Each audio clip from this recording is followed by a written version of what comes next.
Fulfilling the emptiness inside him, John tries to live like an adult while his family is trapped in an underground bunker. At school, a teacher asks John a math question. He answers hesitantly after being asked again, but he doesn't know how he arrived at it. Despite this, the teacher says he's correct. That night, John's father, Brad, greets him goodnight and tells him they can play tennis if he arrives early tomorrow. He asks John to look under his bed, so he does, confused. The next day, John flies his drone in the forest until it falls on a tree, so he slowly walks there. He observes the forest until he sees a man-made hole. Moments later, he reaches for his drone using a stick and silently heads home. When he arrives, he swims in the pool to wash his wounded arm. Afterward, he watches his family from outside his bedroom, then takes a pill before heading out. While eating breakfast, John's parents ask him if he's okay, so he merely tells them he's just tired, but his face says otherwise. John shares that he took the drone out and lies that he lost it, surprising Brad. Hearing a car outside, John's sister, Lori, heads out to meet her boyfriend, Josh, though her parents don't know who he is. Their mother, Anna, thinks he needs to knock and introduce himself first. She merely bids goodbye, so Brad asks Anna about Josh, but she doesn't respond. John then brings up the hole in the forest, so his parents think he's referring to the bunker. Brad explains that it's an underground room for emergencies. They suspect it was worked on for a month until the owners went bankrupt. When asked if he was okay again, John still tells them he's fine, though he looks down. Afterward, John practices tennis with his coach. Back home, John throws the ball against the ceiling. Disturbed, Lori tells him to stop, but John asks about the book she's reading instead, insisting that he can help her with it. Pissed, Lori tells him he can't even stop throwing the ball, so she catches it. She glares at him before returning it, then kisses his forehead. Lori leaves, so he continues, ensuring that the ball doesn't hit the ceiling anymore. One afternoon, John observes Charlie, their gardener. He asks about weeding, so Charlie explains that he removes the weed as they rob nutrients from the plants. Charlie gets interrupted several times as John keeps asking questions. John notices a spider on his back, so Charlie explains that it's a garden spider that keeps the pests out. Suddenly, he gets bitten by it. John offers to refill Charlie's glass of lemonade but secretly adds something to it. When Charlie walks home that evening, he loses consciousness, causing him to fall. Soon, John checks if Charlie is conscious by poking him with a stick. Knowing he isn't, he inserts packs in his pocket and then walks away. That night, John spends the night playing with his friend, Peter. He asks John about his training, then teases him that he's not going to make it. Peter then asks about his family, so John tells him they're fine. Later, John checks on Lori and his parents, ensuring that they're passed out since he secretly sedated them. He then drags Brad to the floor and gets his phone from his pocket. Afterward, he places Brad on a wheelbarrow to transport him. Meanwhile, a concerned mother checks in on her daughter, Lily. She's glad that she appreciates her room, but worries that she hasn't left her room since yesterday. Lily then mentions her dream, where she was a blue balloon floating in the blue sky, making her invisible. Not noticing what Lily meant, her mother says that her father has a blue car, though she doesn't know where he is. Still, Lily's mother believes he'll come back. Lily stands up and dances in front of her mother, saying she learned how to do it. Her mother, however, thinks she's lying, so she hugs her. She then tells Lily a story about John and the hole. The next day, Lori wakes up in an unfamiliar room. Panicked, she wakes her parents next to her. Brad hears her crying, so he sits down, analyzing what happened. Lori worries that her mother won't wake up, but she does eventually. Brad notices that John isn't with them, so they call for help. At the same time, John calls Charlie and mimics his mother, telling him not to come anymore as Brad will take care of the garden. Moments later, he carefully drives the family car. He withdraws his parents' money from the ATM to buy a meal which he eats at home while listening to the sound of the sea on his phone. Someone rings the doorbell, so he checks and sees Paula, Anna's friend, waiting outside to fetch her. John claims that the whole family left to visit their grandfather in the hospital. Paula doubts this as Anna didn't call her, so John says they were in a hurry. Paula hopes their grandfather gets better and reminds John to call his mother for her. Before she leaves, she tells John to reach out to her if he needs anything.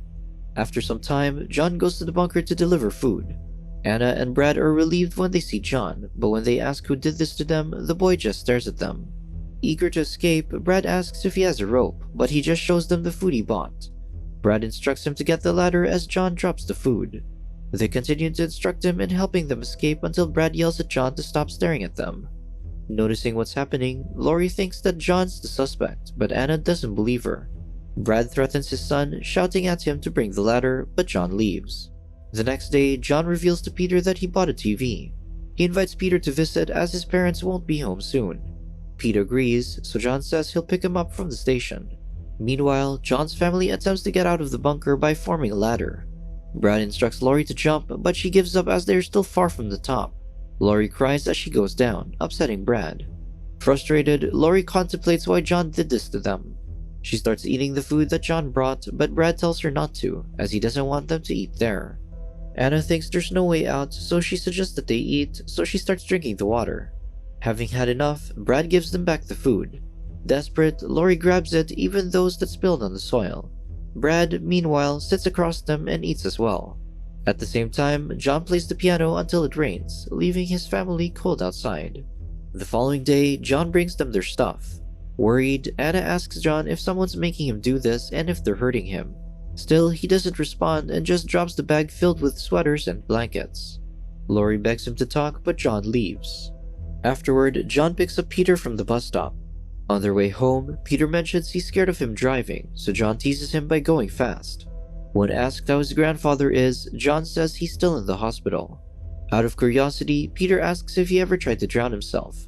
Moments later, John drowns himself in the pool while Peter holds him. When he can't hold it any longer, he goes up and says he was almost drowning but didn't see anything. Peter then drowns himself while John holds him. After some time, Peter thrashes around, but John still holds him down. After a minute, Peter forcefully pulls himself up, coughing up the water. Curious, John asks Peter if he's seen anything, which annoys him. Peter then reveals that his friend saw the Virgin Mary when he drowned himself. Upon hearing this, John tries to drown himself again. Afterward, the boys play video games, enjoying each other's company. Meanwhile, Lori relieves herself, so her parents look away. Tired, Brad hopes that his friend, Oliver, will call the police, while Anna worries about Paula, who asked for her help with the catering. Meanwhile, Lori misses Josh, so Brad tells her she barely knows him. Suddenly, Anna shares that John asked her what it's like to be an adult. However, she didn't know what to tell him as she didn't know what it felt like to be one. She told John about responsibilities, but despite it, one never stops being a kid. She believes John was disappointed about the idea. At the same time, John and Peter eat, but John gets disgusted when Peter licks a spoon that puts it back in the jar. Peter continues to do it, so John spits in the jar. They bicker and chase each other around until John trips, spilling his ice cream on the floor. Peter apologizes and then asks what they should do with the remaining one. To get back at him, John makes him eat his ice cream while doing a handstand. At the bunker, a devastated Anna eats a banana peel out of hunger, then cries at her experience. That night, Brad notices that John's flying his drone above, so he whispers to leave them alone. The next morning, John drives Peter to the bus station but takes a detour to get cash. After withdrawing the money, he hands it to Peter, surprising him. When asked whose money it is, John confirms he has an ATM card. When asked what he wants to buy, Peter asks to keep the money instead, and John agrees. Meanwhile, Lori puts mud on her father's face, with Brad doing the same to her. While Anna watches them, she also gets splashed at, so the family entertains themselves with it. After sending Peter off, John arrives home and sees Paula inside. Concerned, Paula mentions that his family has been gone for a while, but John says he's okay. When asked if someone would clean the house, John claims that the housekeeper will come by next week. Despite being unconvinced, she turns to leave, but John asks her to stay. Paula, however, doesn't have much time. Suddenly, John mentions he's 13 years old, then asks Paula her age. Surprised, she tells him it's rude to ask someone's age. John understands, then proceeds to tell her that Anna is 50. Paula says she knows that, so John asks if she's also 50. Annoyed, Paula asks what's with him, but he continues to ask her, so she confirms. When asked how she feels about being 50, Paula admits she was terrified at first, but now she thinks it's not bad. With errands to do, Paula announces she has to go, but John wants her to stay. He says she can sleep there, but Paula refuses since she has responsibilities. He then goes near her, so she gets creeped out. Having had enough, Paula calls Anna's phone. Hearing the phone ringing in the house, Paula discovers something's wrong. In his defense, he tells her that Anna left her phone as they were in a hurry. Scared, Paula leaves.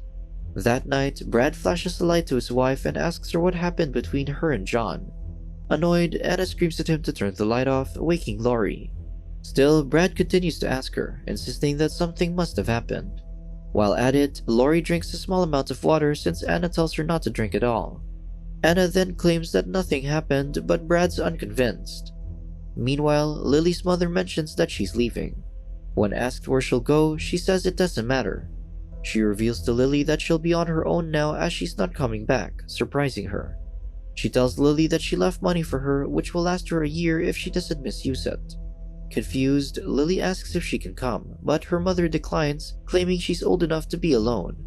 Lily mentions she's just 12, but her mother just shares that her grandmother had her when she was 15, making her independent at a young age. Lily begs her mother to take her. Annoyed, her mother shouts and tells her there's no room in the car.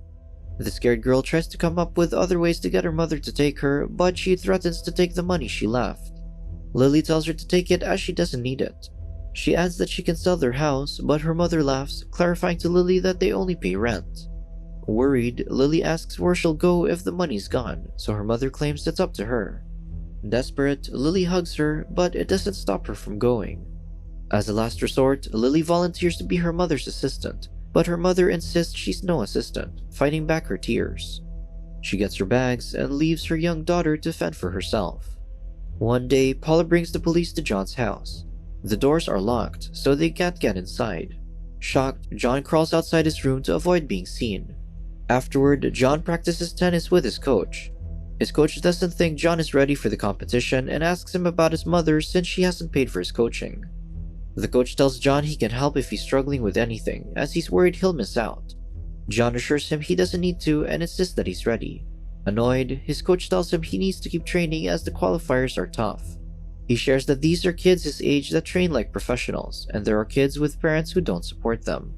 He then tells John that this is his life and what he wants to do. Upon hearing this, John says he wants to be himself, so he promises to get his mother to pay his coach. Meanwhile, in the bunker, Brad hears his stomach growling, so Lori hopes that John will bring them something as it's been a long time since he brought them food.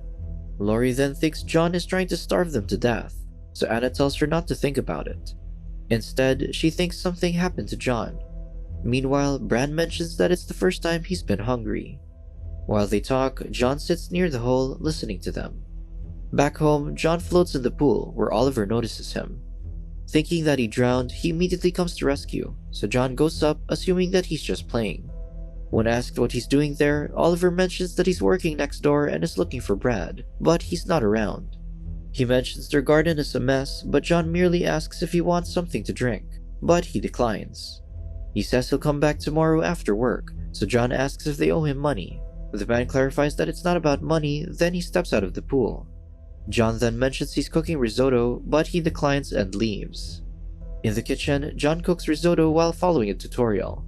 Meanwhile, to keep themselves entertained, the family chants a tongue twister. Lori stops when she notices that John has arrived. Anna asks when he will talk, but John stares blankly at them. Brad then mentions that he has made his point, so he clarifies that they won't punish him. Distressed, Anna begs him to help them, saying they will help him in return. John looks at them sadly while they beg for help. Brad says that their hardship cannot continue much longer as someone will notice and eventually call the police. Knowing they're hungry, John hands them a bucket filled with food using a rope. Brad then tests the rope's strength, but John cuts it.